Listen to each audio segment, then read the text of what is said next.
Biggest question I'm getting is, I thought you broke your ankle. How do you go from a broken ankle to an amputation? So I didn't just break my ankle. I had a pylon fracture, broken tibia and fibula, and it was compound, which is trauma. So they took me to a local trauma hospital up here in northern Georgia. So I had surgery same day. ER surgeon did what's called an X-fit, basically puts it all back together, sews you back up, and then hands you over to a trauma surgeon. I met with the trauma surgeon. All the trauma surgeon could see was the x-rays. He couldn't see if there was vascular damage, soft tissue damage, and he goes, you have at least 2 more surgeries this week. One is to open you up, see how bad it is, what's going on, and then the next steps. He said to me, he goes, you could be looking at 8 to 9 surgeries if you want to fix this. He goes, my recommendation is amputation. Of course, sitting in a hospital, I'm like, I'm not amputating. No way. So here I am looking at a surgeon who has 30 plus years experience, and I, of course, know better. I'm like, no, we're going to fix this. We're going to take on this challenge. Whatever. So proceeded to surgery. Thought it looked really good.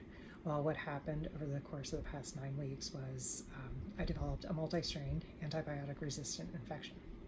I had also, in my accident, damaged an artery and destroyed 2 out of the 3. So there was minimal blood flow getting to my foot. As my surgeon said, it was like a grenade went off on my foot.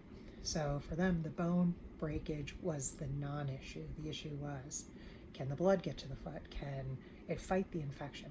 I was referred to a infectious disease doctor who said, I can't take you on. There is a very low chance of daily IVs for 6 weeks working. You have about a 30% chance of this working. And look, when you're faced with amputation versus 30% chance, I had a lot of people saying, well, why don't you take that chance? Think about what we do in business.